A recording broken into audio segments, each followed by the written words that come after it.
About I think it's about a 2.5 minute, 3 minute delay. Gotcha. Okay. I got a little music going in the background, but you won't hear that. So, and looks like everything's lined up. Yeah, we're good to go. I'll just do a quick intro as this. These are things I should know. See, did you ever use Streamlabs when you streamed, or were you just streaming directly from your device? I was streaming before Streaming Lab happened. I was doing Justin TV, which is like 12, 13 years ago. Oh, okay, cool. Yeah. Wow, you really were a old school streamer. It was World of Warcraft. Oh yeah, cool. I was streaming. Yeah. I used to play, so I started with EverQuest back in the day, and then moved over to World of Warcraft. Yeah, lots of fun. Yeah, no, I got World of Warcraft when I was in high school, and I'm no lie, I think that's like part of the reason why I failed half of my classes. You and everybody else.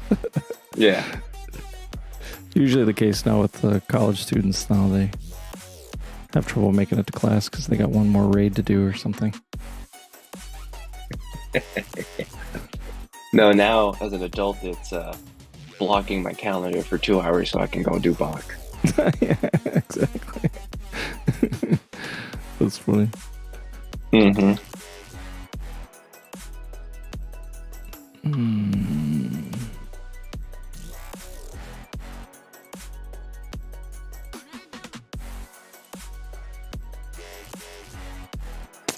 All right. Yeah, so anyway, back to my Streamlabs thing. So when you start the stream, it starts your countdown, and then it says starting like in whatever your delay is. And I'm never sure if it's actually recording this part or is it starting to record when it actually says starting. So I'm going to check this stream after and double check, but I think it's starting in 10 seconds here. So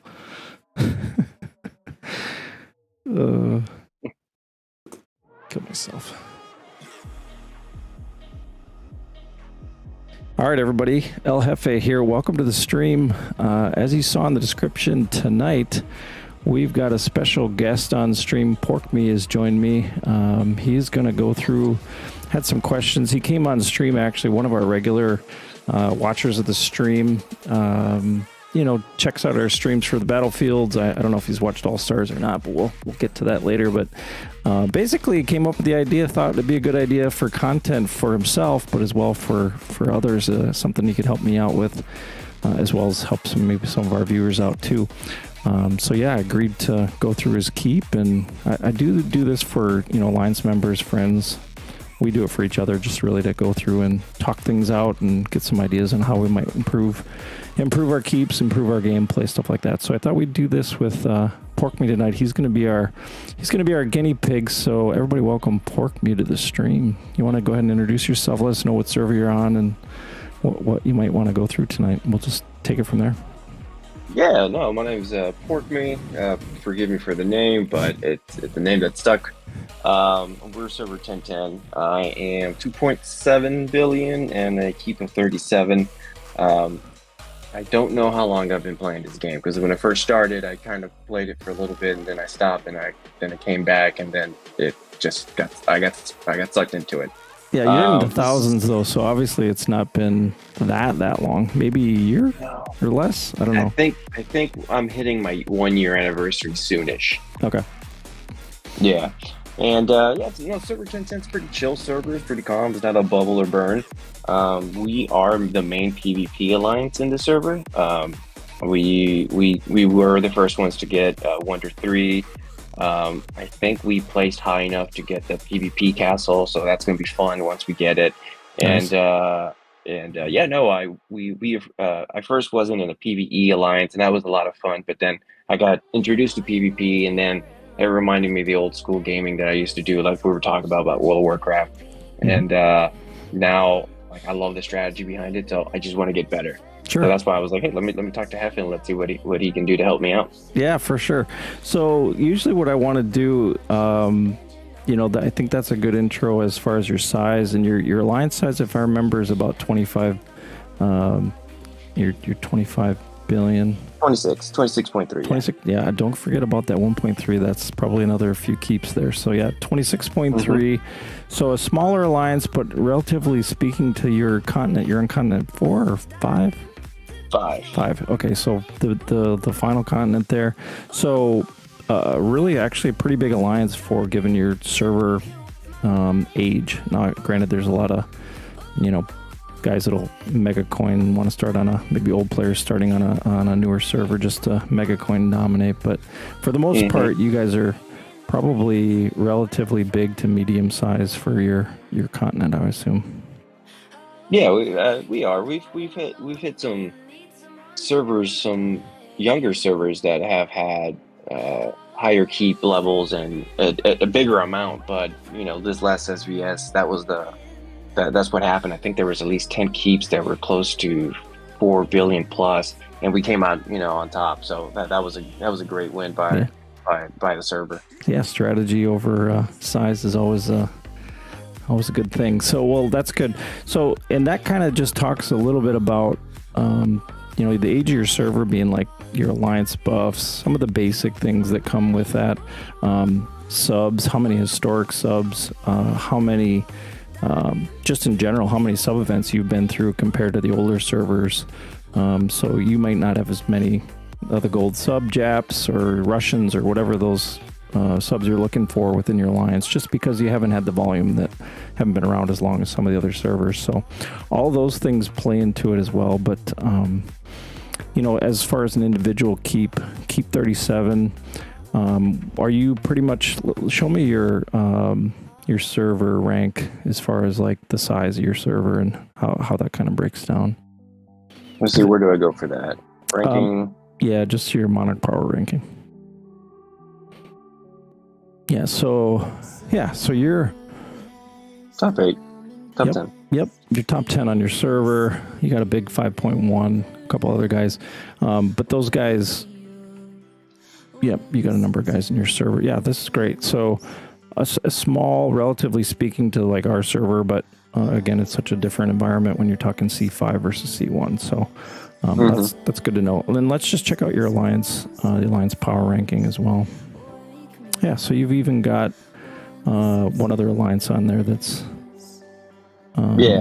and Ricky, he's the leader. He's the brains of the operation.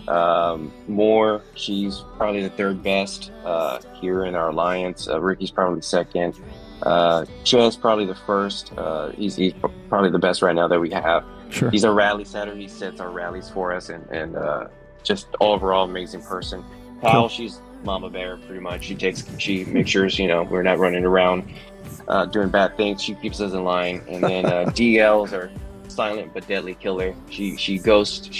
It's fun watching her do SVS, because she would just jump over to a server, go ghost, and everybody wants to hit her. Sure. They think she has troops, but as soon as your troops are running back to your keep, she just unghosts and hits you and takes all the points. So it's a great group here. It's cool. Well, that's fun. You guys are got some experience in SVS. Anybody gone into All Stars yet, or done any of the All Star runs yet? Yeah, Moore and Bake, Che, those two have done All Stars. Okay, cool. You can see his avatar there. Got it. Oh yeah, I see the mirror. Cool. All right. Let's take a look in that same ranking. Let's look at the general list. Generalist, all right. So general rankings. So wow, a number of fully ascended generals, even on a server that's relatively new. That's cool. PorkMe got Electra there, fully ascended. I see. Yeah, Bake clearly has a number of ascended generals there. Been doing some coining. Okay. Yeah, no, we've been focusing extremely heavy on our generals, and smartly coining. If you're going to coin, do it the right way. Make sure you're getting the generals that you're requiring. One of the things we always push is, yes, this new great general came out, but how easy is he going to be able to ascend them? That's the one thing we try to keep everyone focused on. And would you say, I think we talked about this a little bit earlier before we got on, but so your main, when you typically get into, say, a battlefield, what are you guys setting an arch rally for, siege rallies, cavs? What's your general approach? It's usually now we do the T11 siege, and then we either do that once or twice, and then followed by an archer. And are you going up against, like you? I know you said you went through Shallons and won. You were up against a 40 billion alliance. What were the keep sizes similar to yours, or did they have a lot of bigger keeps, or what were you? We get a mixed bag. Like for example, 2 blocks ago, we had one guy. It was just one guy with 14 billion power and a bunch of like 1 billion, and then tiny little alliances, tiny little guys. And then we get a range of 3 billion, 2 billion, 4 billion. And then sometimes we'll get 6 billion alliance, keeps. And those tend to be a little harder to take down when it's an even number and even power. Sure. Usually if it's that one big guy with tinier people around him, we just usually smack the smaller folks, which lowers their rally capability, and we tend to just outlast them that way. Sure. Okay. Yeah, that's why I was curious, like on your choice for T11 siege versus doing like a big siege. I was just curious if you were going up against a lot bigger keeps. Generally what you see us do is we'll do those small sieges on the, and for us it's the 20 billion guys. It might be for a 6 or 8 billion guy for you guys, to try to knock out some of their upper siege. And the real advantage of doing that is we're trying to get rid of those upper siege so it's not killing off our archers as we want to start our archer rallies. But in your case, I suspect you may be better off just starting. If you're trying to rally, say, a 2 billion to 5 billion keep, you probably would do just fine doing the archers or a big siege, because they don't have. Typically, we're going after those high level siege, trying to knock those out. And a keep that's say 5 billion might only have a few million T14s. They aren't going to have T15s usually, but they might only have a few million T14s. Maybe they've got 6 or 8 million T13s, but you're not going to have the volume that you need to do too much small sieging. So you may or may not need to do those on multiple hits depending on the keep you're going up against. So, but not that matters. I was just more curious if your main approach is, because I know for our alliances we started as archer rallies. That was kind of our bread and butter. Prior to coming to this server, honestly, we were well known for our cav rallies. So we all worked on our calves and worked on our cav generals and got everything refined, and we did a lot of good. Then they changed the meta. We switched over to more archer rallies. So as an alliance, what I like to tell groups is, try to stay focused on the same thing together so that you can really do those initial hits powerful, be able to do as much damage as you can. And it's kind of our, it turns into be kind of your go-to thing, but so that's good you do both already. So so we did start with archers, and then we moved on to T11s because we would run into those 4 billion keeps that our archers weren't doing anything. And then Ricky convinced everyone to do T11, and then we did one rally where it knocked a guy kind of like down to half, and we were like, oh, this is it, we've discovered a new thing. So we started doing that. We haven't done big siege yet. Okay. And not sure why, but that was one of the things I was wondering is, when do you do that big siege rally versus the T11? Well, what we try to do is we're looking at total numbers. So we look at knocking out their 15s and 14s and some of their 13s potential with those T11 rallies. But honestly, the big siege will do the same thing. You just end up giving away more points in the same hit, right? So we might be more efficient with the T11s. But with the way the range has been changed, we're finding we're just using the big siege more often. And honestly, it's no different other than it comes down to point trade. So you might see some of our rallies where we're giving up 1 billion points, but we're getting, say, 2.8 billion points. We might give up, say, 600,000 points and only take out 1.2 in the same small siege hit. But our that hit really was more strategic because it was just knocking out those top layers so that we might be able to move on to archers or a big siege to do even more. And basically you're just trying to kill as many siege as you can so you can move on to the archers. And that's kind of at the end of the day. Your big siege will do both. It'll then target your archers. So it's you see a lot of groups, and we'll do it too. We'll hit a big siege on a 12 billion just because we know our size of our rally is going to take out all their upper siege as well as start hitting their arch. So gotcha. So okay. we can 2-tap guys with the right setup if we got a big enough first rally. So right. But no, you're on the right track. I think that's smart, and it's just going to evolve as you guys get bigger and as your enemies get bigger. Your tactics and the number of rallies that you're going to have to do. We say let's set the quad. That's just more of a. You typically go in that order, right? Siege, arch, calves, ground. That's kind of our order that we'll do, and then that's going to just vary based on the, maybe how that whatever keep you're hitting is built, and the volume of troops. I think we have for the next box we qualified. We're going up against a 17 billion keep, so I think that's when we do the big siege. Yeah, well, and in fact, you might actually do the small siege there.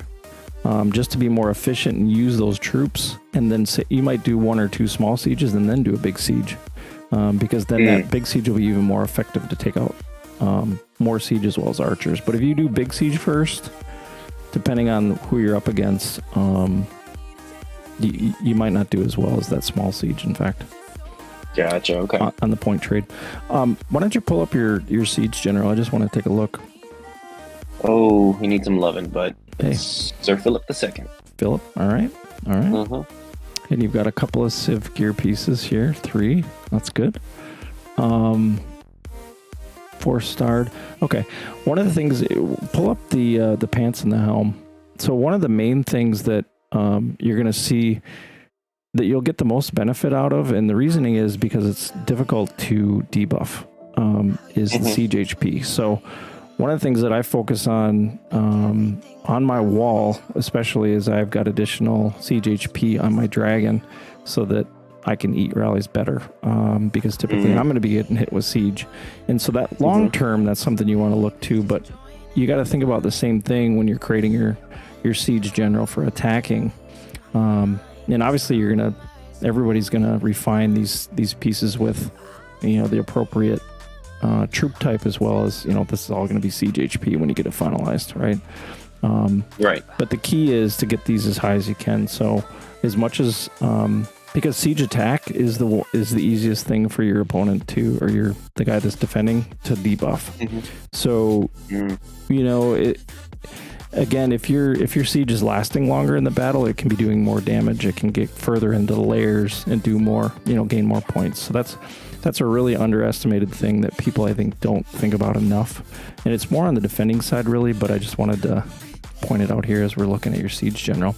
So that would, again, go to your Fafnir and how you might have that refined. Let's take a look at that quick. My dragons do need love. And all of ours do. Come on, man. If you were done with everything, you'd be done playing, so... Yeah, that's true. Yeah, so those 2 defense, I would recommend changing those to HP or attack. I have mine split, and again, kind of what I do on those is, I want to get probably 2 HPs, and then if I'm doing my 4th one, for sure I want to get some high attack if I can too. But that 4th one, if it shows up and it's an HP and it's a high number, I'll keep it. If it shows up and it's an attack, I'll keep it. So everybody's got limited number of gems and refining stones and gold and all that stuff. So I don't think there's any magic there. It's just a matter of... It's just pure luck. Yep. I would actually switch those defense ones if I were you at some point. Again, maybe it's not priority over another piece of gear or another dragon, but just a general look at those. I would say those defense are better spent using an attack or HP. Got it. So, but yeah, that looks good. And yeah, just raising that level up is going to give your base. So those general attack, general defense, as well as leadership all apply to those troops. So the higher this is, that basically adds to that base stat of your general. So the higher these are, the better off you're going to be, and then those percentages get applied as the attack's happening. So the higher your base, the more damage you're going to be, and the better you're going to do. So Yeah, I got 3 dragons at level 10. I got my archer, or he's at 11. Yep. And then my ground, and then my wall. Those are my top 3 dragons right now. Perfect. And at your size, you're not ghosting anymore, so I think it is important to have your wall general.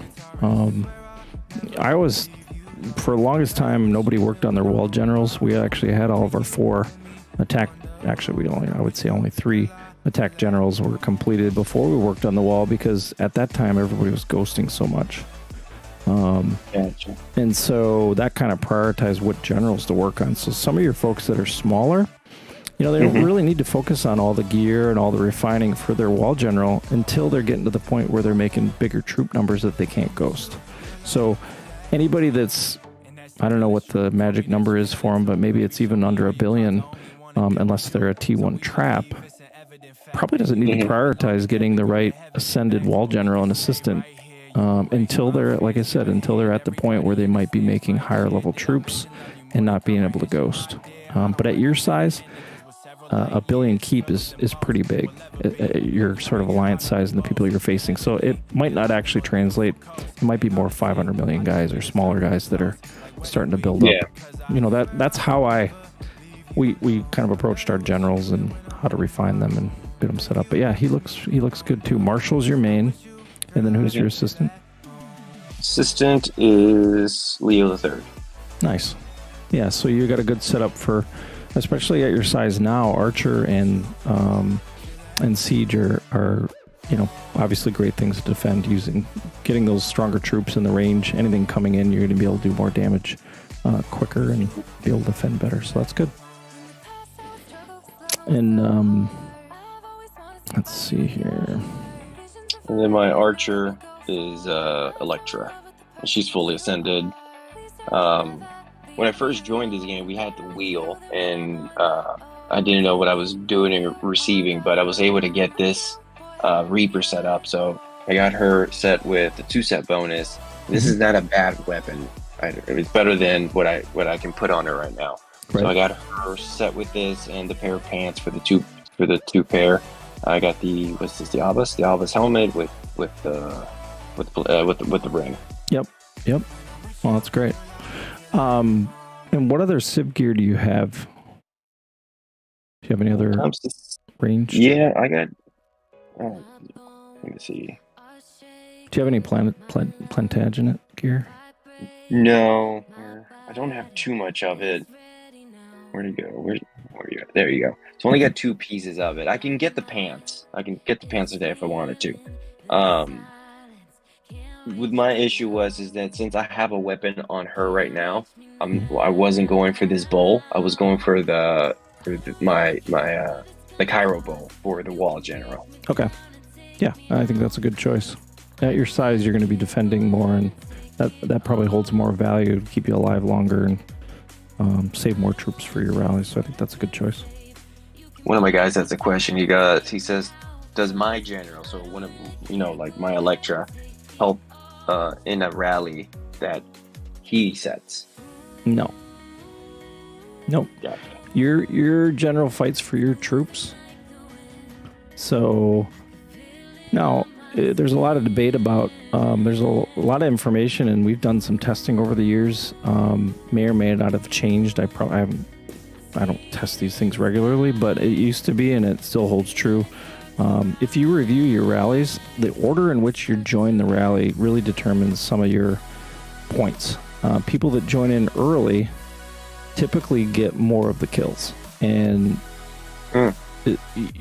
I would just look at it as an alliance, and you can't necessarily, if you're the setter,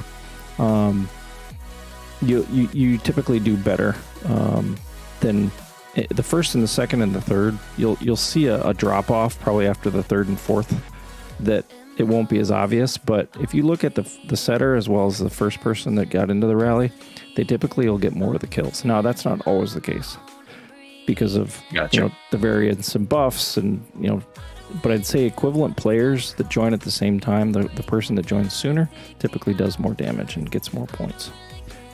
Okay, good to know. And there's been a lot of debate on why that is, and the order of joining, how they fight. are you fighting backwards? There's some theories that basically the people in early are fighting. I don't know how to explain it, but at the end, the people that are at the end are basically keeping those top troops occupied while the people at the start are actually killing them. They're doing the damage, so it's almost like a reverse order. And I say the reason we don't know for sure, I just seen it in reports, and I got countless reports that show it.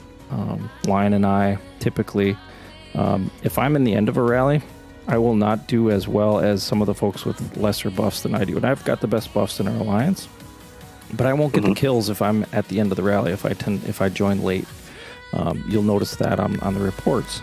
And some could argue that that's, well, you killed a lesser keep or it wasn't as good, but I'm really just comparing my kills compared to those other folks that are in the rally, and I know their buffs. And I know my buffs, and I typically do a lot better. And that's usually because I'm in first or I'm setting. So, gotcha. That's just one thing. But it doesn't, there's things like debuffs. There's a lot of debates on who gets debuffed and whose debuffs we're using. Are you using the rally setter's debuffs versus your own? Do my debuffs count towards the rally? There's been a lot of debates, and again, I haven't tested these things lately, but it doesn't help. If you've got a better gen, it's not going to help any of that person's troops get additional kills or do better. And you can see that it's just for my army. Yeah, it's just for your army. And what I would tell you to do is on your first rally, go and check each other's points. Now, some of that's a variety of march sizes and other variables, but may not be as cut and dry. But if you look at the number of points that you get compared to somebody else in the rally, if there'd be no reason, if let's say you have the same rally size, 1 million, you're sending 1 million together, if your gen's better than his, you're going to get more points, right? And so it's pretty obvious on looking at those reports. So I would just tell everybody to analyze those reports and try to understand, why is it that I got the points that I did, based on the makeup of the enemies I was fighting. Maybe it's the order. Maybe I'm slower to get into the rallies. All those things you can analyze and take a look at as a group and try to understand a little bit better how those reports look and how you're doing as an individual. That's good to know. Yeah. Did not know that. And you can do it, if you want to test some of that, you can do it on boss rallies. If you put your best buff guy first to set the rally, and you'll notice if you put some lower level folks next and then put another big buff guy, in some cases you'll get additional wounded on that second guy. But if he joins right after you and all the best buffs are first, you'll do better on your wounded and such. Okay. It's not worth testing because it's just you're never going to sit and do bosses and line up everybody in the right order and all that jazz. But I was a part of Alliance that used to do that. It was really annoying, but that was a long time ago, so wouldn't recommend it. Gotcha. But yeah. So Siege, we went through your arch, and then calves. Martinius. Yep. Looks like you got a good setup there. You got the bourbon on him, the Plantagenet helmet, and then the Eris gear on him. This is pretty much all my generals are going to look like that. When I don't cake much. I've never caked full to level 10. I think the highest level cake I've ever got was 8, and that was just to get the castle that I currently have. And the dragon that he has on right now. So that was like the one and only time I caked over 5. So most of my gear, most of my generals have 2 or 3 sets of gear, and then I slowly and painfully grind for the other half of the gear. Sure. Yep. No, that's good. This is, I would say, atypical. I mean, you're going to get a few of the, what are they now? Cake 6 or 5 pieces or 4 or whatever they are now. Cake 4, yeah. Yeah, cake 4 pieces, but you're not going to have cake 10 pieces. So that left side is typically you're not going to have a higher level piece. So there's nothing wrong with Ares pieces. they work just as well. You just don't have that additional refining size and additional buffs. Yeah. Obviously, the sieve gear is better, but and this is a good example. People like to tell you what's the best setup, what's the best general. Well, it might be different for you because you don't have access to those pieces of equipment. So there's nothing wrong with what you got set up here. This is good. So it looks like you got, and I don't even have these pieces. Are those Antonius? Yeah. That's good. And I think I talked about this in my last. I'm going to be switching over to 2 pieces of Antonius. So, in the long run,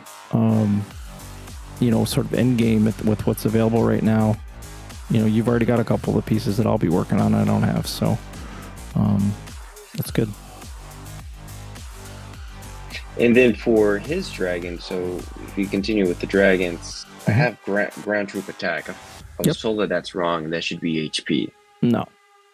I think that's fine. I wouldn't change those unless you have an abundance of dragon stuff. I would leave those. There's nothing wrong with that. Sure, you could have some of those as HP. HP is very helpful on both calves and ground. But again, it comes down to resources. Do you want to spend the time? Those are really good. You might change the 12.5. You might roll that one a few times as you get some additional to maybe get 1 HP. But trying to get the perfect setup there, that's not going to make or break you. Again, you probably want to spend those resources on a different, like changing that siege from defense to attack or HP. I'd rather see you do that than change those. Attacks are great. Because attacks, honestly, attack is very difficult to debuff. So attack on ground. HP is much easier to debuff on ground. Now, people will argue, well, that's all the reason to have a higher HP. Is it? Because they're still going to cut it in half. I mean, why not do more damage? So one or the other. I don't think you can go wrong with what you got set there. So awesome. Yeah, I wouldn't worry about that one. And then, so for my wall, I like to say that I'm a minor T1 trap because I only have 100 million T1 ponies. Okay. And my general. You're evil. I'm gonna have to stop talking to you now because I don't do these. No. I know. I lost all respect. And and mounted troop HP is flat refined, and so there's absolutely nothing wrong with it. I will say that here and now. I have no problem with T1 traps. I just choose not to get to do it, and I have not done it. But that's just where I'm at. You could do this for a long time and be very successful, and based on your size and your alliance size and the matchups you're getting, this is not a bad setup, not at all. So don't feel bad about it. No, and I did it just for now. So one of the things that I always have to keep reminding myself is that I need to focus on one thing before I move to another thing. Yes. And this don't try to boil the ocean. Yeah, exactly. Classic line. Yeah, so right now I'm focusing heavily on research. So my goal is heading there. Eventually, I do want to move away from T1 trap stats and move them into siege. But for right now, I just want to survive a few hits. So that's why I went T1 trap. Yeah, and frankly, you're not going to get hit with siege. It's not going to be an effective troop type to hit you because they're not going to get as many points as they would if they hit you with arch.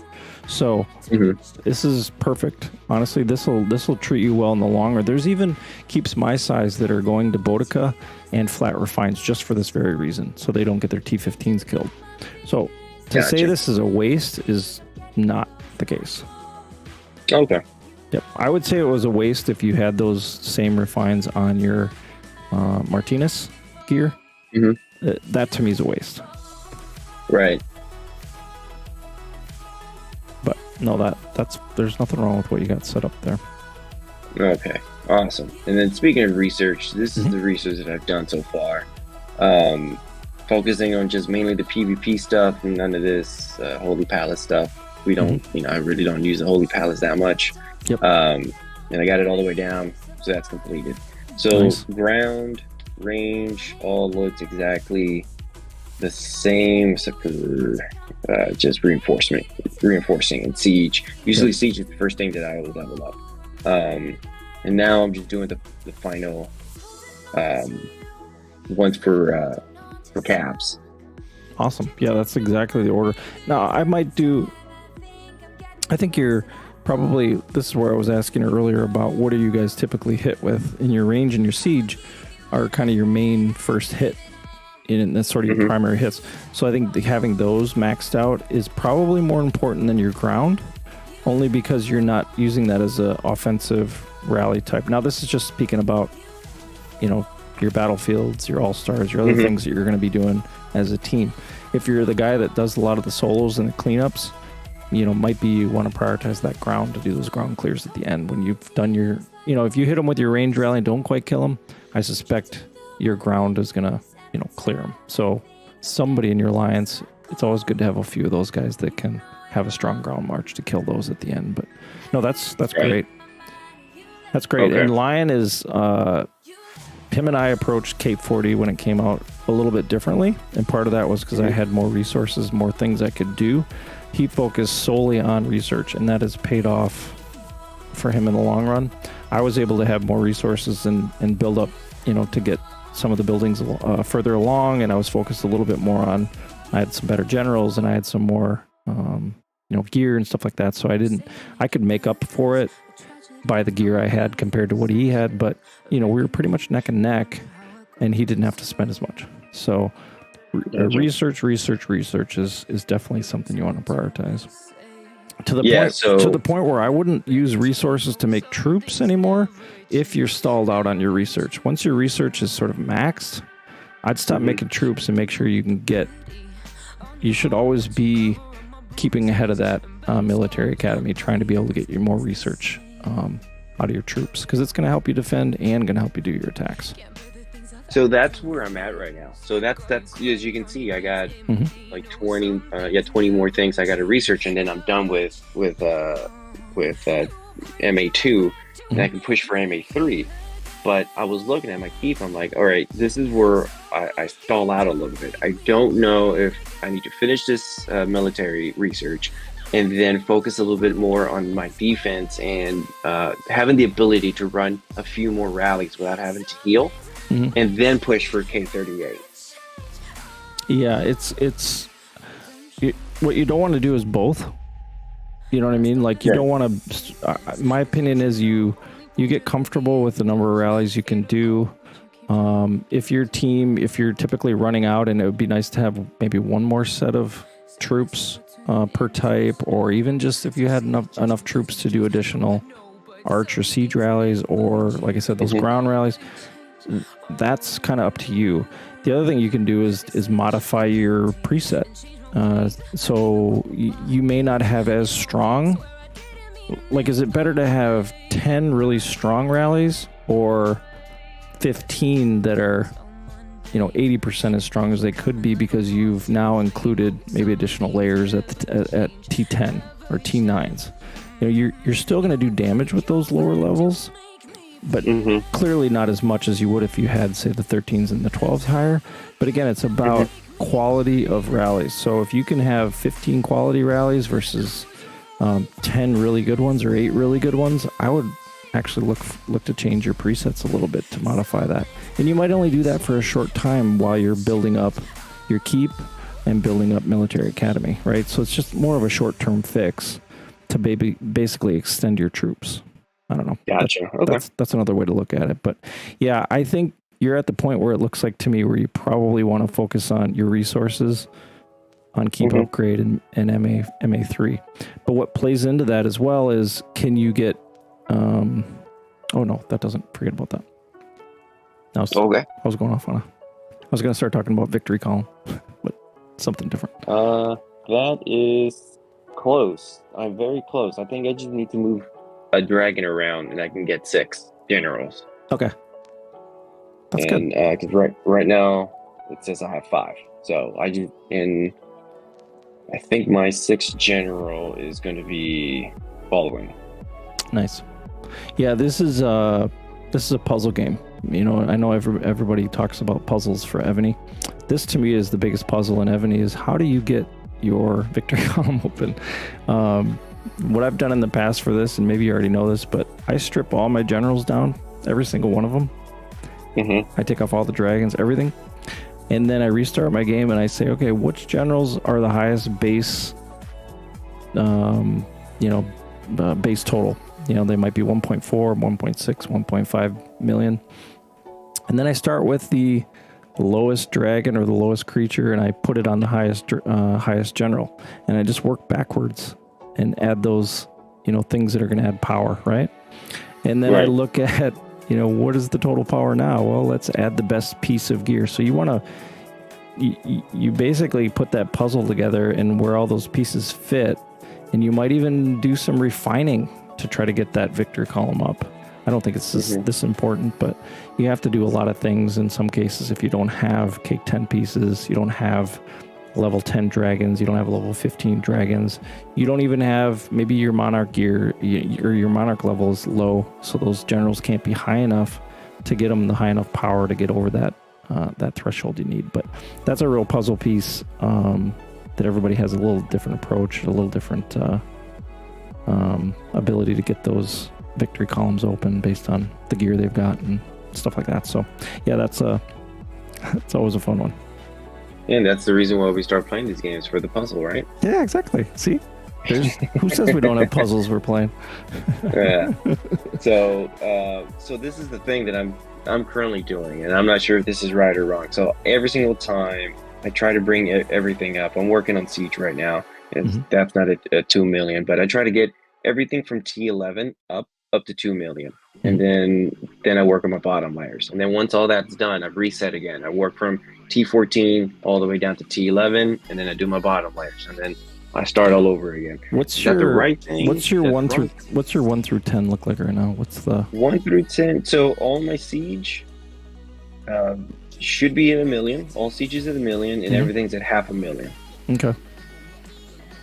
So that's how it all should look. And then my bottom layers are this. So 13.3 to 112. Yep, that looks good. Yeah, I think, and the only thing I would say here is I think 500K is good, and the million's good on the Siege. You clearly understand that you need those layers, and that's important. You just don't want to ever forget about doing those layers. It's tempting just to get real top heavy. Right. But when you get hit with those bigger rallies later on, if you don't have those lower layers, you're just going to get zeroed quicker, as opposed to absorb some of those hits with those lower levers. But yours looks good. It's a good ratio there. Nice. So one thing that I was just told, they told me that T9 and T10 are great for range rallies or range protection. So when someone sends you range, that these would do heavy damage to those to that attack. Is that true or not? Yes and no. I mean, what I would do is that when you get hit, you need to review your arch. When you get arch rallied, you review that report. Take a look at where you're getting kills, and I always look at kill ratios, not necessarily totals, because how do you know how strong the rally was compared to the last one you got hit with? Did you have the same number of troops available? They're hard to compare report to report sometimes because of the variability in what's coming at you. So what I like to do is look at kill ratios and death ratios as well. So I'm not only looking at, when I get arch rallied, I want to look at what did my Siege do?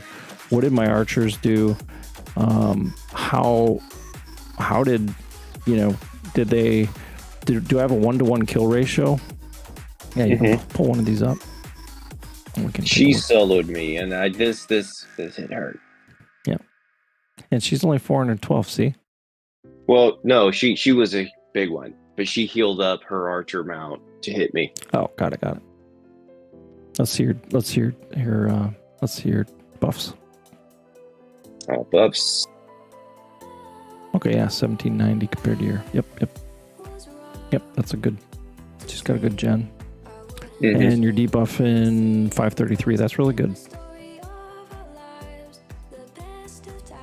Not quite half, but 533 at your size and availability of gear is good. That's why I have like 3 Baldwins as Sub-City Generals. Yeah. Baldwin's a great one to ascend to. I'm potentially gonna have 2 in my arsenal when I'm done here next week. Okay, nice. So let's look at this. And now, were you full strength at this time? Yes, because Okay. I was 2.6, so Got it. 0.1 less. But yeah, she pretty much hit me at a good size. Yep. And she's She fully had ascended. Yeah, she's got a Mhm. great combo there for Arch 2. So let's look. So what you notice there is your ground killed 180k and only 19k died, right? Right. So let's say you had 2 million ground. You would have killed 360k and 40k would have died. Mm-hmm. Right. So you can see right there, that's going to improve your kill ratio. Because this one did so well, that's a more efficient, obviously, for an archer attack. Then you look down to your siege. All your siege died and only killed 1,000. Or sorry, not your siege. Your mounted there. Mounted. Yep. Yep. So clearly she was coming after your mounted. Had you ghosted those, you would have probably gone positive. Right. Right. So that's the defense against that hit. You ghost those 2 million. And all of a sudden you went positive, or maybe even traded points, depending. Mm-hmm. But again, here you've got your siege. Look at the kills that your siege did. Same thing. T14 siege got 150k, and your ground again. So we all know that ground is the counter for the arch. And if you didn't have those mounted, it would have been a very different report. Right. But you also notice look at here. Your T13 range didn't get any kills and none of them died, right? Okay. Yeah. So that's good to note. Mounted again, another 2 million calves died. Your siege there, 13 didn't do a whole lot. Neither did your lower ground. But now look at those mounted. That's where your flats came in on your defense. They were able to survive long enough to get 385 kills, they didn't kill them all. Now, granted, you basically used up this is a timing thing, right? Your archers on the range killed your mounted, but you were able to get a number of kills with these mounted only because they were able to survive. Now your flats are going to have a bigger impact the lower you go in your tiers, right? Does that make sense? Right. So that's why these these lower layers are surviving. Had you ghosted those upper layers, the 13s and 14s, you go positive on this report easily. Gotcha. Okay. Just based on the ground that you've got and the siege that you got. Mm-hmm. So look at the kill ratios on your ground. They're all the way down the board there. They're good. And I would expect that. Yeah. Okay. So no, when people talk about there's some magic layer, there's some consistent things. I know calves, I think it was Cav T4s, or it was T9s. Duke Chris can remind me if I'll ask him, but it's like T9s, siege, and then there was like some goofy thing going on with T4s, calves. So I think some of those things are anomalies that it wasn't always the case, but in some cases it was showing up in reports to doing really well and not dying. It was different. And those could be meta changes that they were making behind the scenes. They could be bugs. They could be some anomaly. I don't know. But I would not put too much stock into one certain layer. Now, that said, again, if you ghosted those top layers and you've got all those flat refines, if you have more layers of, say, those T10 and below, they probably are going to do even better in defending as well. So that's kind of your strategy, is you're actually baiting those archer rallies by you're showing probably lower buffs on your reports. And she probably thought, oh, wow, he's got really low cav buffs. When in fact, you had all those flats. Right. So and that's where my lower tier came in. And you show them those calves. As soon as they scout, you ghost them. Boom, you just won the rally. Won that solo. You would have won that. If you hit those 4 million, you would have totally gone positive on that hit. Big time, yeah. No matter how big her buffs were. Yeah, I think she surprised me because she was down. We thought she was out, and then she healed back up and just instantly came in and hit me. So Yep. That makes sense.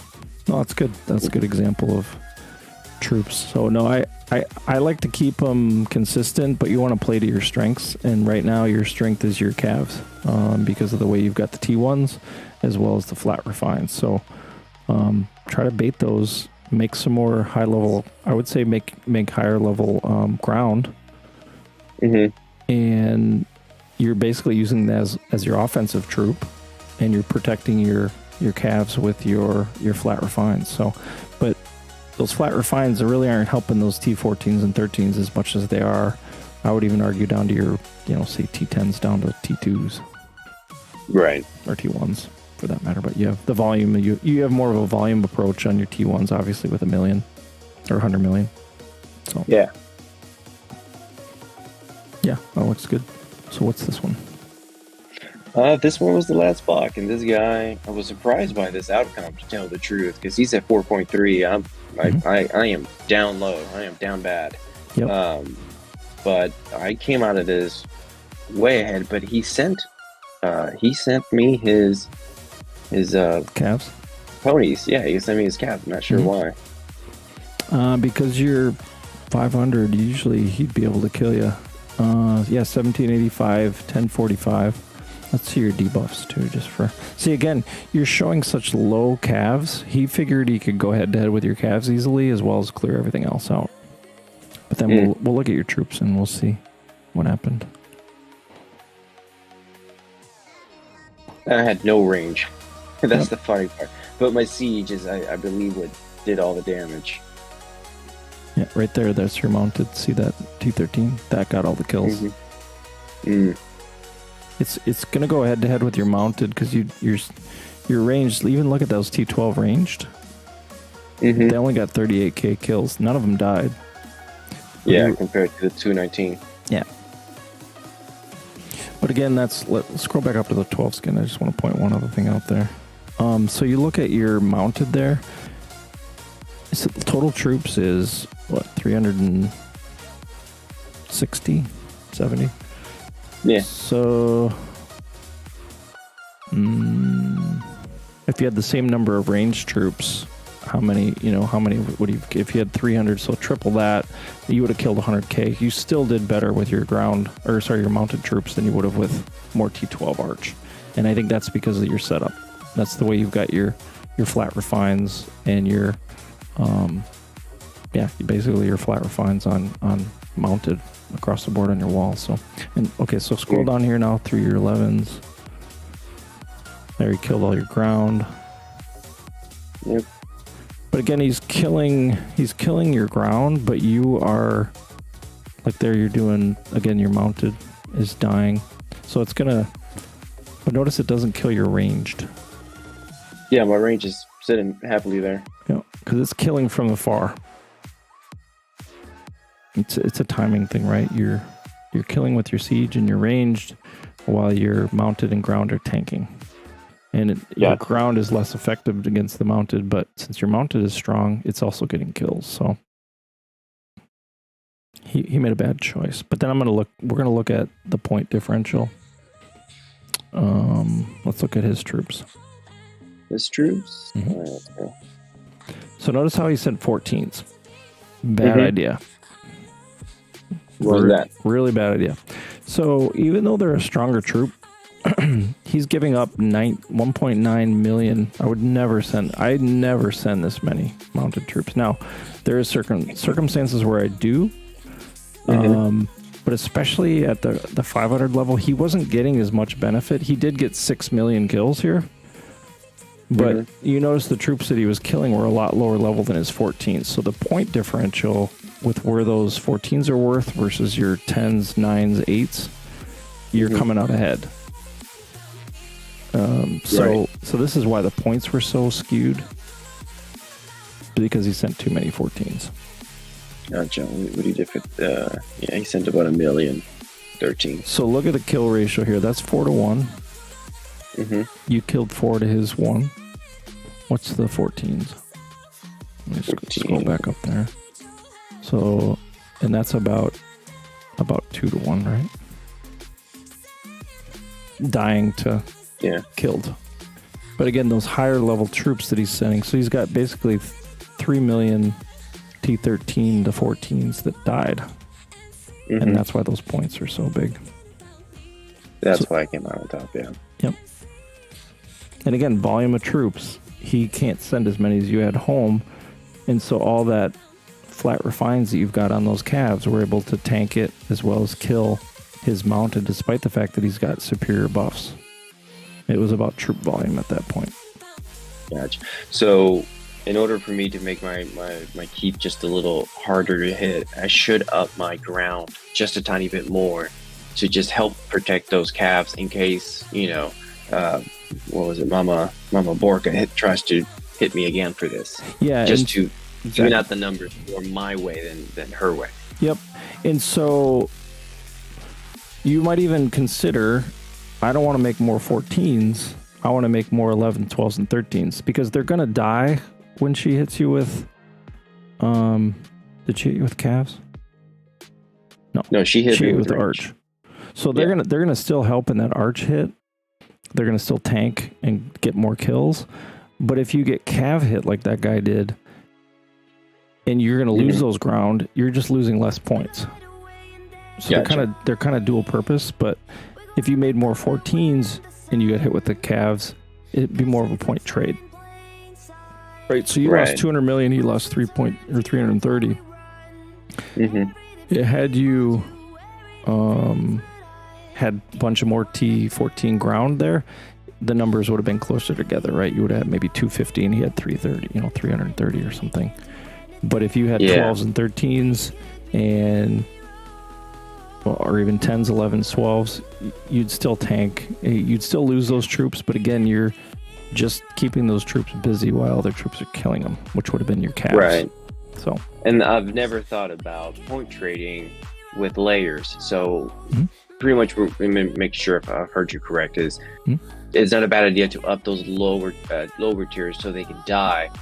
They get less points, but I will come out on top due to being able to kill their higher tier levels. But they're busy killing my lower tier. Yeah, to a point, right? If they to a point, of course. Yeah, it kind of depends on who's hitting you, right? If you're getting hit by an average player, that's true. If you're getting hit by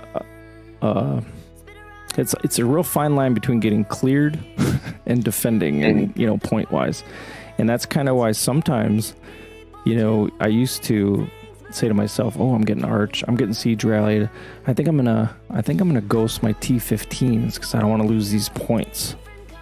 Well, I didn't have enough to make a difference. It was a bad choice basically because I was saving points. But those T15s were so much stronger than their troops. I was also not keeping them as busy, and they weren't having to spend as much time killing. They could get to those other troops quicker, so it wasn't a good choice. So there's kind of a fine line between ghosting, having those troops fight, and points. And I would say in Battlefield, I wouldn't worry about it. But in SVS, I'm a little more fastidious on how I ghost or don't ghost. I don't ghost anymore, but I'm a little bit more conscious of my marches that I'm sending. I've made a mistake a ton of times to have say I've set up a preset to have heavy 14s and 15s if I'm doing a lot of defending or if I'm in the throne or doing the other things, and I'll forget and I'll send that on a solo. I do really poorly, despite the fact that I'll actually go negative on points, even though it looks like I won the fight on the actual numbers, but it's because of the way the T15s and 14s interact. So my point is that you don't want to make necessarily always the higher levels. You need all those lower levels, and I usually look at T10s through the 14s, 15s as your upper levels. So yeah, that was going to be my next question: is up to what tier? So T10 and above, focus on that, but don't neglect T9 below. No, I typically keep my 9s down to my 2s the same number. I try to anyway, except for calves. I'll usually keep those smaller, and I just do it differently. I don't have everything focused, although I do have some refines focused on calves. I'm pretty balanced, and that's just based on where I'm at. Right. Your focus being more on calves, I think you got a great setup and use that to your advantage. So you want to look juicy So if she comes back next time and she wants to hit you with that arch, it would have gone very different had you ghosted those top 2 layers, because you had really strong 10s and 11s and 12s that would have done a lot better.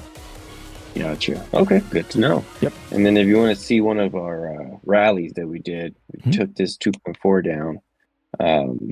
These are our buffs here, and this is our rally setter. This is his buffs that he has. 2.3 or 2300. That's some serious buffs right there. I think mine are that.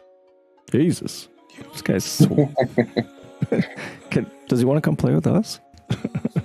No, don't take him away. Damn it, Hefe. Don't take him away. Yeah. He was out sick cold, so he's been ill. So don't talk to him right now. But he's the main reason why we do so well, and so he sets them, and that's him right there. Let's compare the kills here. Okay. Let's look at that. So, wait, you set the rally or he set the rally? He set the rally. Okay. Yeah, yours just get shown first. Got it. Yeah. That's it. Hardly anything. Yep. Check that out. 37 million troops. Now it's hard to compare you guys because of he's got double the buffs you do. That's different. That you're not gonna. It's going to be difficult to analyze his kills versus yours. Right, but I would say the 3 players, two other players are up to my level will probably be Moore and Dog Leopard. We call her DL. Okay, so you could probably look here and see. Again, this is going to depend on your target and how many troops they had available to kill, but you should see your performance should be a little bit different, right? Because you were in the rally first before, and you got 3 million kills using your 14s. And right. notice that kill ratio right there. So you only sent 100K and you killed 3 million. Right? That's what, 300 to 1? Is that the right math? Right. 30 to 1? Yeah. Whatever the math is there. Now go to Morion. Notice the kill ratio there. She's got half as many she killed with the same amount of troops, although she did send less troops. So, so she was similar. She was similar. Look at this one. Oh, Jesus. This is DL. This is the silent but deadly one. Wait, where is he in the rally? She's right there. Right in the middle. And buff-wise, where would she stand with? Probably a little less than me. Okay. But not by far. Because I think she just hit K37 a week or 2 ago. Yeah, and I think, again, these patterns, it's not always going to be the case because that's insane. That's a lot. Now, granted, she sent 700K.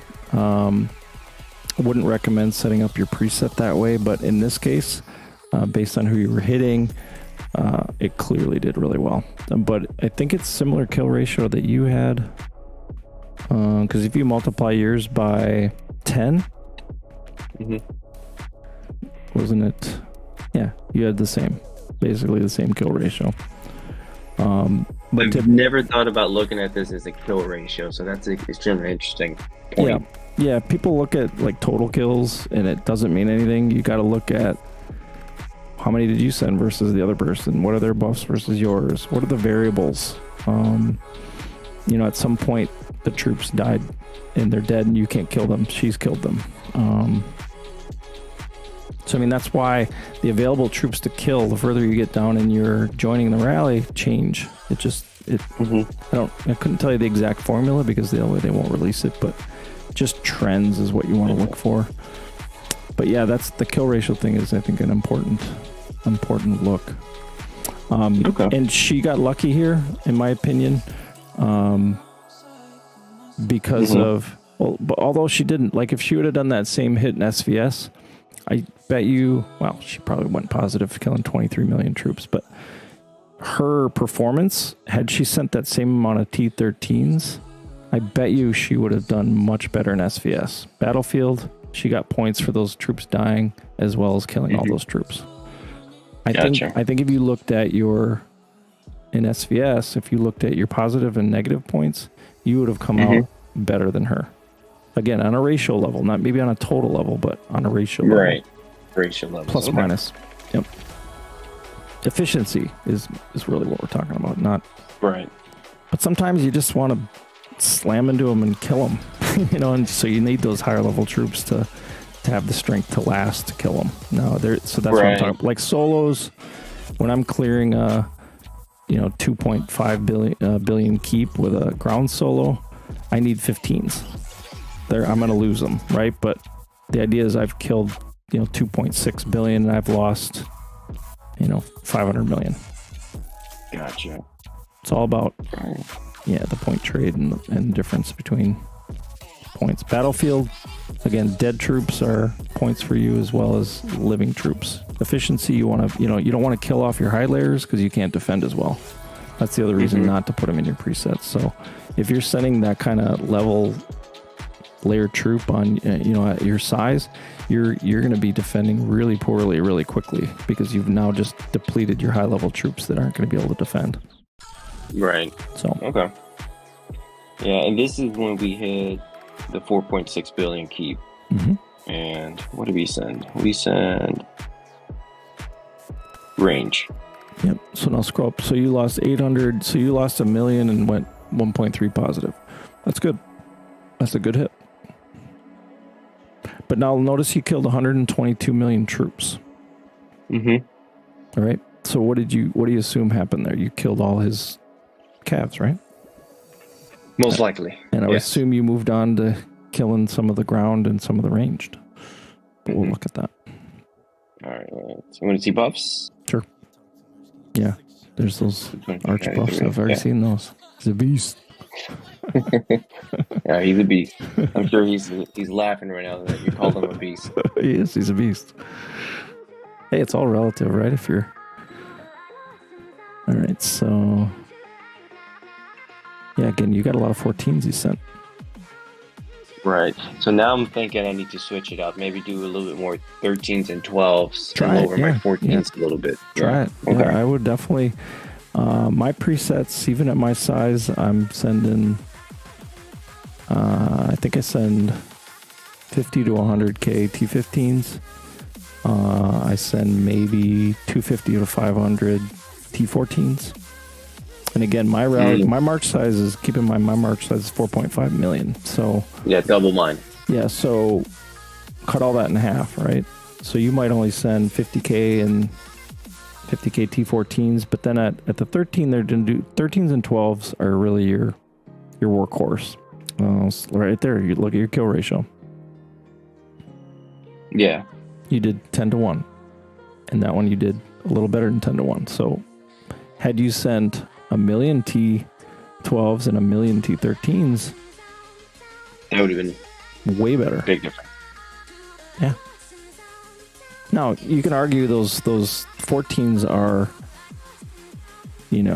part of the fight, and maybe, they're holding them off if you think of that, the timing. An expensive meat shield. Yeah, but it's really not when you're in a rally. Soloing, maybe.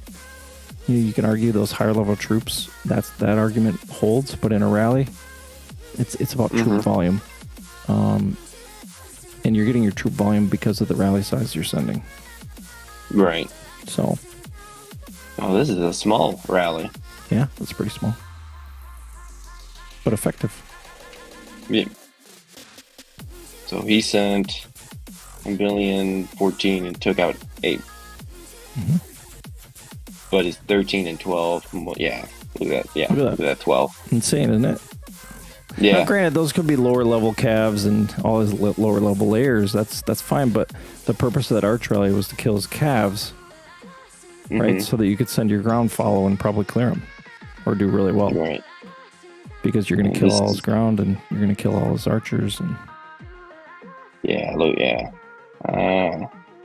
Good to know. Yeah, that's game changing for me. And then this is Ricky. He did the same thing. Big numbers in those 13s and 12s. Yep. So for all of you guys, I would look at reducing those presets, those high level troops in your presets. And again, Gotcha. if somebody's soloing to do a clear, you can always, slide down your 13s or slide down your 12s and add a few more 14s or whatever. But usually you got time to do that. I wouldn't dedicate a preset to a solo setup, especially in Battlefield, because you're using the preset more often. So Yeah, I have enough presets available so I can make one for solo and one for rallying. Mhm. And let's see what we killed. Yep. So yeah, we took all the caps. Yep. But look at all the secondary ones you're killing too. Just note those high level T14 ground that you killed too. Yeah. It's not a lot, but just notice what it's targeting. So that's good. Notice it didn't kill any siege. Right. And his siege defended well. This is why you might start with a big siege versus a ranged. I think this was not our first hit. I think this is our second hit. I'll run through the report right now, see if we did do the siege bomb first. Yeah. On this guy. Let me double check. Because this one was fun. Yeah, so here is our siege rally. Yeah, let's check that out. Okay, that's a good hit. I mean, that's a trade effectively, but that's a good hit. Actually, you lost a little bit, but that's okay. The point was you wanted to kill. Let's see what those 12 million you killed. I'm guessing they're the 14 siege. Maybe some 13s. Oh, yeah. Wow, he was really reinforced. Oh, shit, yeah. That'll make a big difference, too. And what were the reinforcement types, though? Let's look at that quick. Just cycle through the generals. So that's a ranged. Ground. Ponies. Ground. See, these rains did nothing. Right. I bet you'll see they got no kills. You can just scroll down to one of them. Yep. Yeah. They got, they got some, but some of that might just be buffs. Yeah. Some what do we kill? Like your setter, you can't do much against those buffs at some point. So yeah, what did you kill? Yeah, we killed all his 14s. Yeah. Killed all his 13s. All his 12s. 11s are gone. So you did 122, so I suspect you killed all his siege. Yeah, pretty much looks like we T11 and up, we wiped his top tier. Yep. So you do this attack, you see this report. What would you do next? Big siege or arch? Yep. You could do a big siege after this, and then you're going to take out the remaining siege as well as the arch. You did the arch, which you'll probably see you didn't kill the siege. Now you attacked and killed a lot of arch and maybe some ground, I think is what we were seeing in there. Yeah. And that's typical. And that's why we'll try to clear out pretty much all the siege with that big siege, because the next target the siege is going to attack when it's in the rally is going to kill the archers, which is what your archers are doing, but you might as well kill both. Okay. Good to know. So that's the reason to do big siege. That's one point where I was trying to figure that out. When do we bring out the big siege? So. Yep. And again, it depends on I think he had 4 million. If I remember T14, that was a good choice to do the small siege. Gotcha. And I did this one attack on this guy. No, this is not it. I didn't save it, didn't I? It's all right. Can't remember exactly what I did, but he had a bunch of siege. He was 500 million. He was 1 billion. He had a ton of siege. So I sent my calves and I halved them. Yep. Then I sent my range and I wiped them out completely.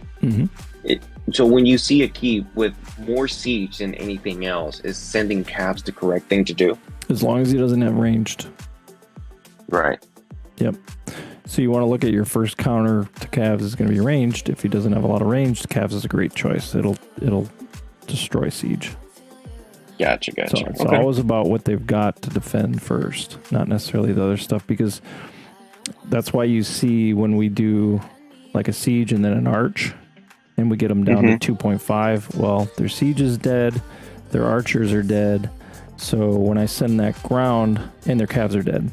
So when I send that ground, my ground's going to attack the ground, any remaining siege, and any remaining archers. Gotcha. Yeah, so this was the hit right here. So buff-wise, he's not that... His siege is good, though. Yeah, really low HP, though. That's really right. low. I need to look at that HP. Yep, that's the key. And then, see, defender. Giving away all these secrets. My God, we're probably gonna get destroyed on challenge. No, I'm just kidding. These are not. These are not unknown things. It's just you just don't. You're doing the right things, but just understanding a little bit more why you're doing them and when to do them. Exactly. As you do a scout, as you do your hits. You've watched our stream enough. You notice how quickly Lion gets done with a rally. He opens this report. He scrolls a little bit down and says, "Okay, yeah, we've killed the siege. We're ready for arch." He'll scroll down and look. Oh, yep, we're down to 9s. Let's go with the arch. Or, shoot, we're still on 12s. We're sending another big siege, something like that. That's the kind of thing you know what's going to happen, and you just got to validate, and then move on to your next rally. And that's sometimes not really the rally setter's job, although I put it all on him. So I like to make it work. But that's for other people to do. Like, you as not the rally setter, you should be opening that report and saying, okay, your next, set on that guy we just set the big siege or set the arch. If your small siege did enough damage to kill enough of the siege, you might move on to arch. Right. So, gotcha. Or skip the arch and do a cav and just clear the bastard. I don't know if you killed a bunch of the arch. it just depends. Yeah. It just depends. Of course. All right. Cool. Yep. So what else? Let's see. So I got my walls, dragons. So general subs. So this is who I have. I got Baldwin. Can't pronounce his name. Here, I'll just do it this way. This guy. Amir, I call him. Amir, Eon. Yeah, he's good. Nordic King, once he is, now it's very difficult to fully ascend him. I've done some side-by-side compares of all of them. He's one of the best sub-generals as far as a general. Buffs across the board that are used by a lot of troop types. So at one point, and I'll share this at some point in our Discord, but I've got some spreadsheets. I'm a big spreadsheet guy, but I've compared all these sub-generals, probably not a lot of the newer ones, but what I did was at one point I just said, what are the total number of debuffs that this guy does? He is one of the highest of all sub-generals. Now, granted, his debuffs, I think, are defense, if you open some of those up, but or his main... when you look at his so he's got defense there. Look at his ascended stats though.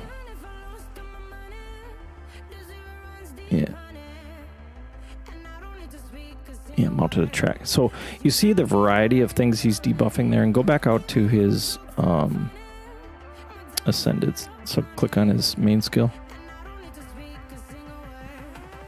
Yes, he defends 20%. Defense 25%. Not ideal in all cases, but having him fully ascended is really good. I would always keep him in your arsenal, I guess is what I'm getting at. Okay, good to know. I'll try to see if I can get him a little bit He seems more. like a cheesy guy, but and you may not use your Blood of Ares first on him. You might, like you're doing on Baldwin, and typically you're going to want to get your archer debuff maxed. Right. Especially in your case, because you're baiting an arch hit with your setup. Really low cav looking buffs. Lots of calves. I want to try to arch this guy. Well, he's, it'd be ideal to have a arch attack debuff as much as you can. Okay. But yeah, so he's a good one. Constantine. Let's see what else you got in there, but that one, I might look at changing him out. Like, I'd rather have you have what's the Tavern General for Archer debuff? Jackson. Not Newt, but Jackson. Yeah, Jackson is a very good Tavern Archer attack debuff gen. I'd rather see you have him than Constantine. So I guess all that means is I wouldn't put more rune stones on him because he's not a long-term choice. Okay. So don't spend your rune stones or ascending your blood on him. Gotcha. Right. Yep. I would hold off on. He's not bad. Don't get me wrong. He's a good choice for where you got him, but he's replaceable. Yes, he's one of the ones on your that aren't sort of your end game. Gotcha. And then second ball win, third ball win, and then Canute. Perfect. And I need to finish him off. Yep, perfect. And the only other thing I would suggest here is based on your materials, getting that full set on each of those is your priority. And I realize materials are difficult to get the same type. Well, maybe you're already doing that. Yeah, and you have probably certain types that you could make some more of. And yeah, like I can't make too many weapons, but I can make plenty of chests and boots. And then I did stick, because I made the Abba's leg armor and Abba's bracer. I have no clue where to stick them at or who to put them onto, so I just put them on this guy because of the debuffs. Yeah, and that's okay. I use my Abyss Bracer as a siege piece because of the siege HP debuff. So you might look at what you've currently got on your siege gen, but I think that's like I use that bracer on my secondary siege gen for my I reign with. That's a better one. So which one's better, this one or the Abbas? That one. The Heinz better. Yep. So you get the right one there. Okay. But yeah, that's what I do too. I will stick those pieces that any of them that have debuffs, and it may depend on the piece, but I think in that case those are the right choices because of the, they're minus 40 on siege HP debuff as well as you do want to do that for defending or if you're doing solos. And also the range defense isn't as important, but minus 40 to anything is a good number. Gotcha. What about Harold? I keep hearing good things about him. Is he worth it? I mean, he's not bad. Like if you want to, did you have one in inventory or maybe we can go into the tavern maybe and just find him. I think he's European, right? Portraits. Yeah, scroll down there. I think he is. Yeah, there he is. Yeah, there he is. Yeah, so reduce an enemy attack by 10 and reduce an enemy attack or HP by 10. If you go and look at Jackson, or actually, who am I thinking of? Nero right there? Check out Nero. Yeah. So Nero is 15% HP, but his specialties are even better on HP, I think, debuffing. Yeah. So you could argue if you're looking for HP debuff, he might be better.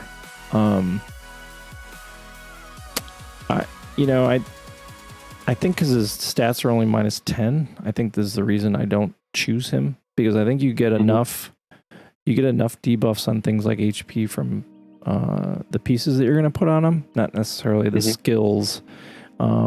And it's not so much the individual skills as it is these specialties. Because eventually, I know it's not a thing right now for you to max spec all your subgens. But long term, you'll have enough rune stones that you'll look at speccing out some of these specs. So you want to look at...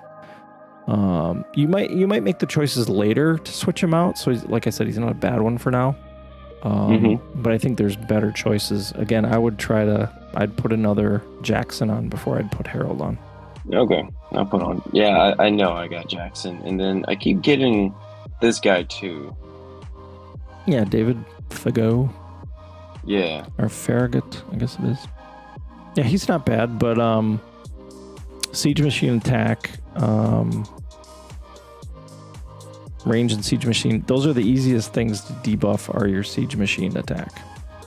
Right, so there's no need for... I'm getting that elsewhere. I don't need to get it from my sub-general. So I would look at a different sub-general here. And defense, I don't think is as valuable as HP and attack debuffing. So I wouldn't choose him. But his specialties, yeah, you could say long term. So he might be one to keep, and you might decide to debuff all that ranged. I would use him for the range debuff, certainly. But I think, again, there's better choices that you're already using Baldwin. Right. If I can get more Anthony, I'll be very happy. Canute's another really good. He's basically Canute's better than Jackson. Actually, go look at Canute. If you had another Canute versus those Heralds, look at his. I think he's got debuffs on. Look at his main skill. Yeah, so look at his debuff there on HP. He's got better mounted debuff, grounded mounted, than that Herald had. I think it was -10. So this guy gives you 25% reduction. And if you look at Jackson, if you want to look in the tavern at Jackson, I think he gives some debuff to ground, if I remember. I know I have Jackson. Where do you go? If you look in the portraits. Was he European? No, American. I think he's American. Yeah, see, he's got mounted debuff of 20. And then you look at his specialties, look at his force spec. Not that you're going to do this right away, but I wouldn't spec him over the other ones you've got. I'd do Herald, or I'd actually probably do a Duty General over some of these guys anyway, but it's not a concern for you right now. But he is one of the best archer attack debuff gens next to Newt and Baldwin and some of the others. So.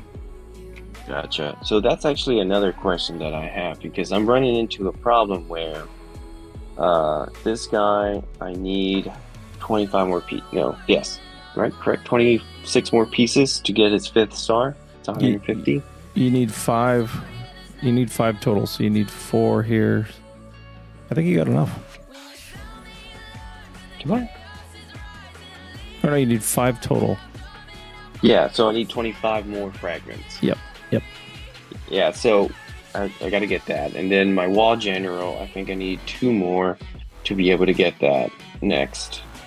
Yeah, I need 2 more. I need 40 more fragments to be able to get him to 5th star, along with, I don't know why ground is just so difficult to get. Still need way more to get him. So I'm running to a point where I now, during every SVS week, that's when I open up everything and I decide to grow. That's my growing phase, is SVS week. Yep. So now I'm like, okay, I can do duty generals. I got 4 of them here, ascended, or I can do my subsidy generals. What would you just said right now you would prefer duty over subsidy? Usually. So why is that? Because, and it's never, I think they come out with more subgens than they do duty generals. And just looking at so if you look at, what would you say? It's not a trick question. It's just what do you think you value here most out of these duty generals? Which do you think would be the best one to ascend? The best one to ascend, biggest bang for its buck that you'd get the most use out of. No, so you're starting to look at. I'm just looking at. No, I'm just going to give you the answer. The rally spot gen.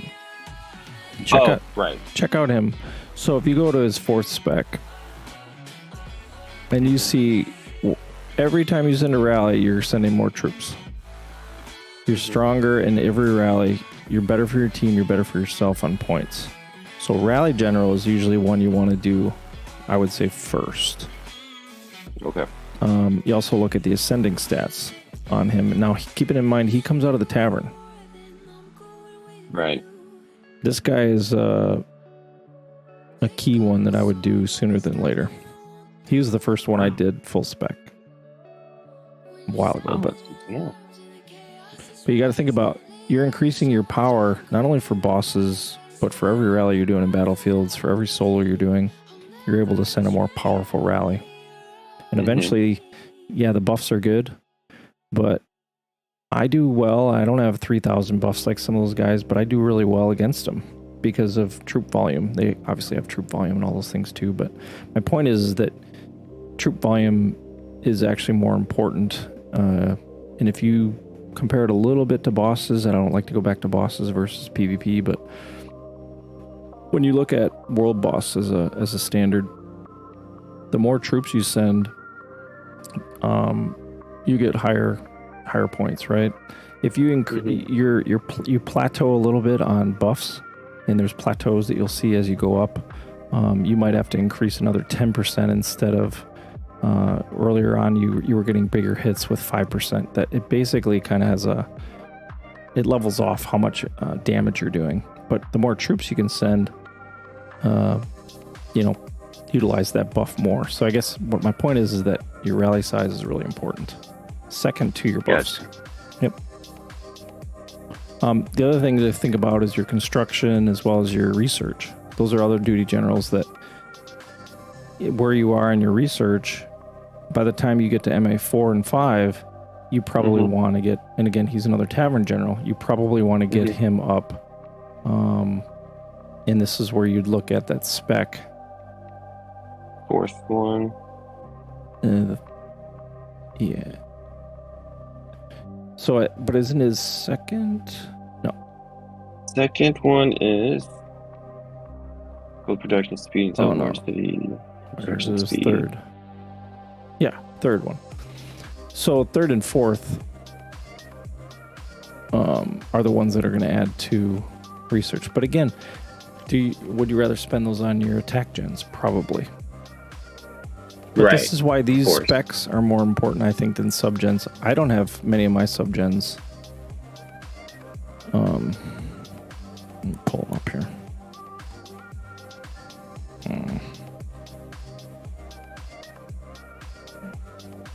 Yeah, I literally have. I only have a second spec gold on all of them, but I don't have any of them 4 spec'd. I don't know if that tells you anything. Tells me something, but I don't know yet. It tells you that you want to focus on those duty gens.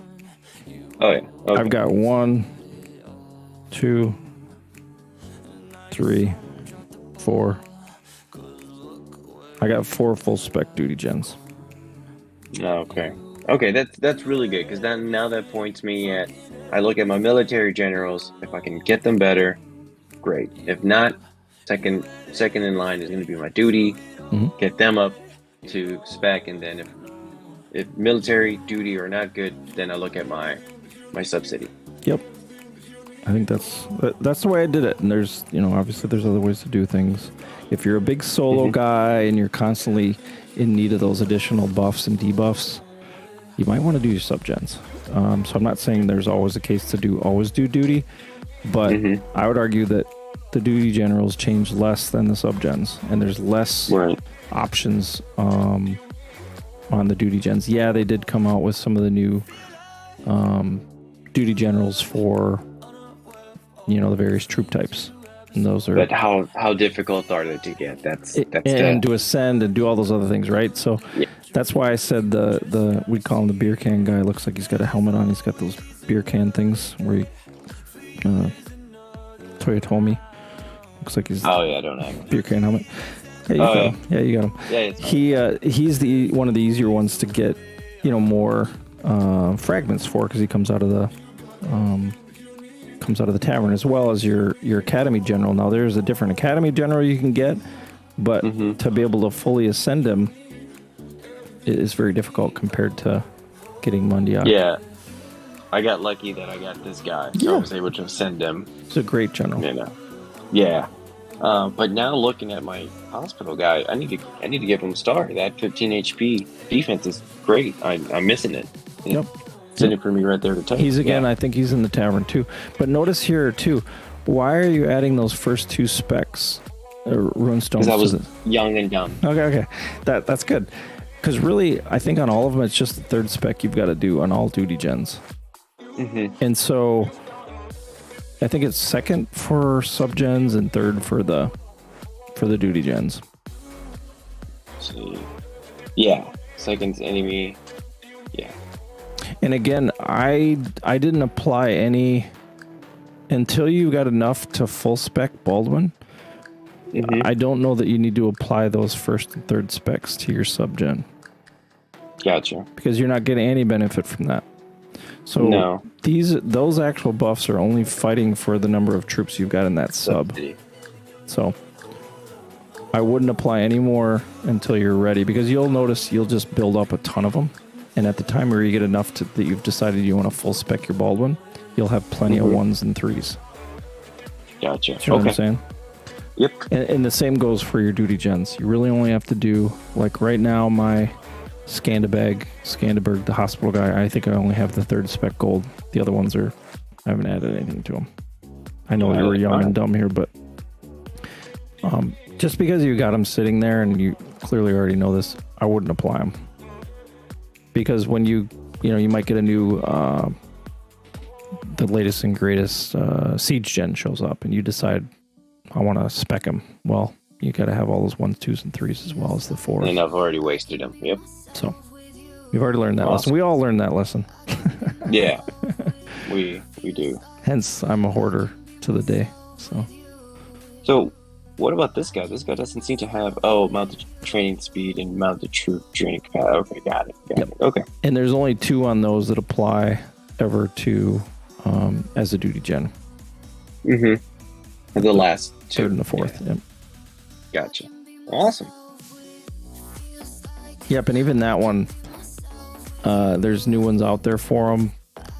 Mm-hmm. They're going to be more difficult to ascend. You might choose not to use the newer ones because you can't ascend them. But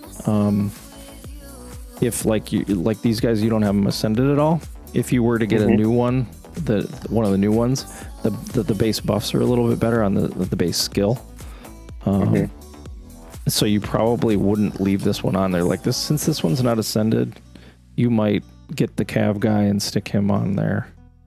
And so these rune stones aren't really of value until you start ascending. And that again comes down to the number of blood you've got. And I think you probably have better use for your blood than trying to do duty gens and sub gens at this point.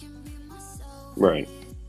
Yeah, no, when it comes to bloods, I'm starting to run into the issue where I don't have enough fragments to get them to the next level. So I think like this time around I had 2,000 bloods, and I went for subsidy general. So I just gave Baldwin, Amir, Eon their red stars, and I gave Philip his 4th star. And that's what I did. I did him first, and then I did my subsidies. So should have done my duty generals first. Good to know. Yeah, and don't feel like you've got to use them. Because once you try to get that 5th star, you need a ton of blood, right? So you'll never build up enough. You'll always be at the point where you've got everybody halfway done. And think about how often, now duty generals are an exception. Sub generals I wouldn't focus on before duty generals, and I wouldn't focus on duty generals before attack generals or wall general. And the reason is it's so many blood to do it. And the higher you get, obviously, the harder it is to do. And granted, just because you didn't get that general, when you do get that extra general, like I think it was for the one you needed 2 more, you needed 1 more. I think it was for Philip, you needed 1 more. When you go to get ready to do that, you have nowhere near the amount of blood you need to do this 5-star, to finish this 5th star, right? Right. So applying those the last round to your sub generals probably didn't help much. And the reason I say that is because when do sub generals apply? When I attack. When you're soloing. Soloing, yeah. Yep. And 90% of what you're doing is battlefields and other things, joining rallies, right? So all that blood you spent would have been better when you get this last fill up to just boom, make him the 5th star on that day. But once you get that last one, now you're going to be waiting 2 or 3 weeks before you can get enough blood to get him to his 5th star. Right. So hoard, make a plan, and that is focusing on your ground gen. Seeing you've got your Martinez awakened, you've got your Electra awakened. You're doing the right thing here. I would just say you've applied some of those to those. They're not wasted because you're going to defend better with your sub gens as well as your duty gens. So they're not wasted. It's just more, what are you using more of? And that's your attacks. I think you're getting more benefit out of those. and you're going to move in battlefield so you don't care. You're going to ghost your calves, and you're going to take those arch hits. You know, there's a lot of reasons where you're just not, well, frankly, you're probably just going to move out of rallies and not get hit. So defending isn't a real good reason to use them either. So that's the goal for this block is move and hit. That's right. That's right. Key. Hopefully we can hopefully at least win one. That'll be great. Yeah, that'll be cool. Well, you guys are doing well. And you said you're like 21st or something, huh? Yeah, we ranked, let's see, 23rd. 23rd. Yeah, that's awesome. Yeah. And this was our first time we ranked, so we're super happy with it. You know, we're in the castle, so that's going to be fantastic. Yeah. Everyone, the big guy, Che, down to, the small guys, Frumpy and Half No and Swisher and all those guys. I mean, they're 500,000 keeps, but they're building themselves so that when we do an archer rally or a siege rally, they're throwing their troops in there and they're helping out tremendously too. So perfect. It's been a big whole disoriented, disgruntled family thing, but it's been great. Yeah, that's not like any others. Everybody else grows the same way, but that's key. Get some success here early. People can kind of see things going well, and they'll all grow along with you. So yeah, that's great. Sounds like you got a good group. Yeah, and as you can tell, we're going to be the small one in this box, so that's going to be fun. Stick and move. They're all going to be coming after you. Oh, big time. At least that's their plan, but maybe you pick off a few. So hopefully, you in this situation, you can look for. I wouldn't try to rein too much, but a technique you could use is if you're watching that war screen. Mm-hmm. Let's say they're setting an arch rally on a 5 billion keep. You could set that cav rally. So after there's hits, you could take the second hit on that same keep. You might do the clear, right? And then have your guy with the ground finish them off or something if you don't do the clear. But look to capitalize on their aggressiveness and play a little bit more strategic hits versus, just trying to set as many as you can. So that's difficult to do. But really, you're just trying to move and get those portals and stay alive as long as you can. So, but try to pick off and capitalize on their aggressiveness. So, yeah, we'll see how it goes. Do some switches. I mean, you guys can have some fun. So, you already got what you needed, and that was a cool Alliance City. So, yeah, we can't wait for that. It's all gravy from here on out. Well, thanks so much, Hefe. I think this has been phenomenal. It's been great. Hopefully, your audience enjoyed it too. They got something out of it. Absolutely. No, I appreciate the time, and I know we went through, kind of bounced around there between the reports and generals, and I'm sure there's other things that'll come up, but certainly happy to help anytime. And yeah, I'd like to do this with more keeps. I know I've got some folks in my alliance that want me to take their keeps live as well, so I'll probably do some of that. But yeah, if you got questions, anybody on stream, certainly reach out. I'm happy to try to answer questions or find you a point in the direction of somebody that can help you. So, great. All right. Well, PorkMe, I'm going to let you go. But I really appreciate the idea. It's been fun to kind of go through, and I'm sure I prattled on a lot, but hopefully gave you some pointers, and you can take some nuggets away and get better. So that's all what we're trying to do. I have 2 pages of notes you gave me. Oh my God. Yeah. Well, trust me, I won't be doing a quiz or a test later, so that's all for you. So enjoy. But all right, well, I'm gonna sign off here. Again, PorkMe, appreciate it. Good luck to your alliance and challenge coming up. Look forward to hearing how you guys do. And anybody out there listening, I wasn't able to get on the chat much today as we were bouncing around quite a bit. But don't forget to like and subscribe. Check out Aptoid. There's a big 10% savings coming out if you're an Aptoid user. Additional 10% tomorrow. So, like for me, I think I'm at 20. What am I at? 16, I think I saw you this 16 morning. and 5. So what's the math on that? That's 21%. So tomorrow I'm getting 31%. So I'm definitely going to be stocking up on a few things tomorrow as I'm getting the bigger savings. So check that out. Aptoid. I know PorkMe's a user. I'm a user. I got the third lady for free thanks to the Aptoid coins. Oh, nice. So, nice. Yeah. Thank you for that one. Yeah. Absolutely. And I haven't caked this week because I'm waiting for that 10%. Yep. No, that's a good time to do it. And anybody looking for that historic, I know I've got some people that have told me, hey, I'm gonna wait and spend all this during those, try to get one of those historic cities now that I'm getting a bigger savings. Yeah, it works out pretty well. So anyway, I'm not proposing everybody spend all their money on Evany, but when you're going to do it, you might as well save a little bit. So, all right, dude. Well, thanks a lot, and I will check you out. Also, check out our Discord. If you want to join our Discord, we're doing invites for anybody that's listening to the stream. So we're going to start putting more information out there as well and sharing this kind of thing, our reports and reviews. One of these times I'm going to get Lion on here to share all his knowledge. Him and I do a lot of studying and after hours looking at some of these reports and things. So he's another. If you guys do that, you guys should do a drinking game. Oh, hey, that could be good. Every time, what would be the game? Every time we get a positive rally, we take a drink or what? There you go. Something. Anyway, all right. Well, it was good talking with you, PorkMe, and we'll talk to you again on stream, I'm sure. Yep. Have a good one. Take care, bud. Yep. Bye-bye.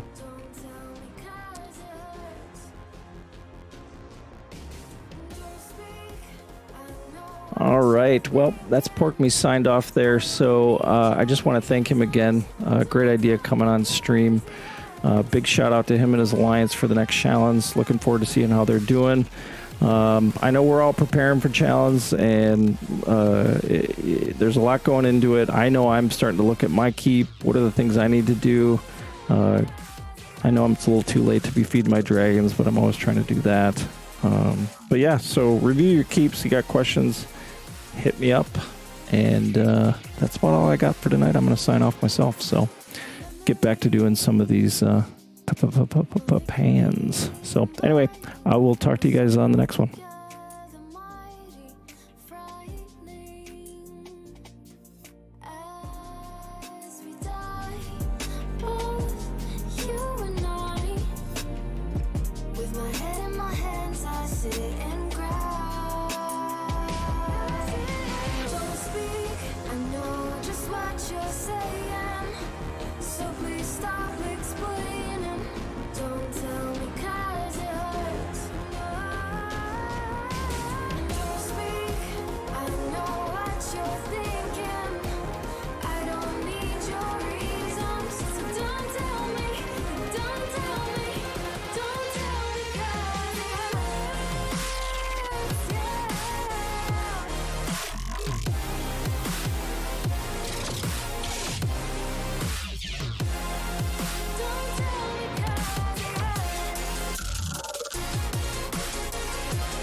Didn't know you can move like that.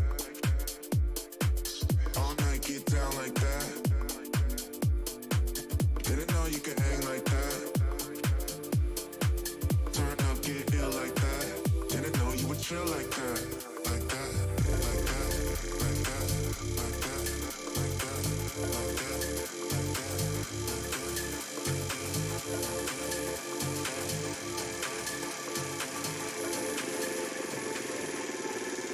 Didn't know you can move like that.